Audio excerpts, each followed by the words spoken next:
Welcome to Subramani. I have a very good query from somebody, maybe in the Gulf. I'm not very sure.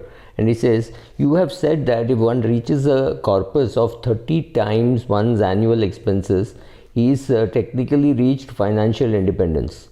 I have the following doubts. After reaching 30x, does he need not work at all for the rest of his life if he chooses so?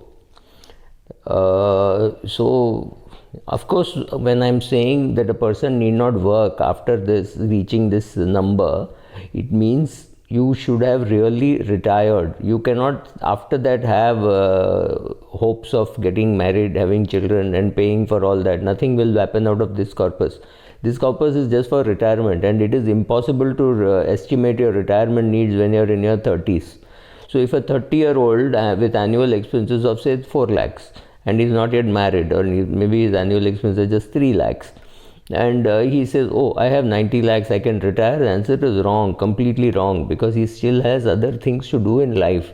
He might get married, he might have children, he has to pay for all that. Maybe he'll buy a house, maybe he'll buy a second house, maybe he will travel. You cannot estimate your expenses at the age of 30 as to what you are going to be spending at the age of 90.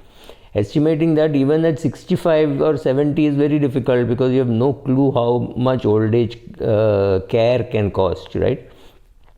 So this 30x is just a ballpark figure, or something like say $1 million. You need $1 million to retire. These are ballpark figures on which you work at when you are in your 20s and 30s.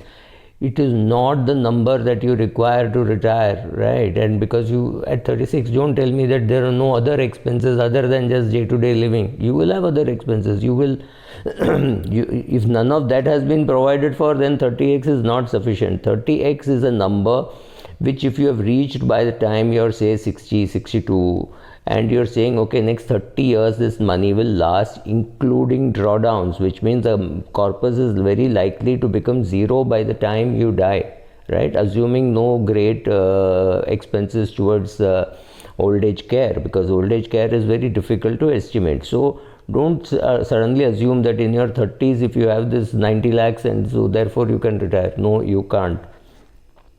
Says, what if after the person reaches 30x at the age of 36, should they have reached? So I have answered that question. If you have reached it at the age of 36, many of us had reached it perhaps even earlier. It does not mean that you can retire. You still have other goals to achieve in life. How and where to invest that corpus, and how to withdraw from that corpus, so that if one chooses not to work at all for the rest of his life. Now this is a very funny question. You will need to do a PhD in finance to be able to do that. You are talking of how to manage the corpus in retirement. Not everybody knows how to do that, and over the next 20, 30, 40 years, whatever, you have to manage inflation, growth, everything. You have this corpus, some of it has to be in the very short end and some of it has to be in the very long end. The whole corpus has to be managed. There is no one single product where you can put it. You would have right from liquid funds to at the lowest end to annuities at the highest end. The whole gamut you will require. It is not something which you can do as a DIY unless you have spent a lot of time learning about all financial instruments. Does that 30x corpus last for 30 years? Yes, I've already answered that. It may last 30, 40 years, but it will not last 70 years the way people are asking. So that's it. I've answered all your queries. Thank you.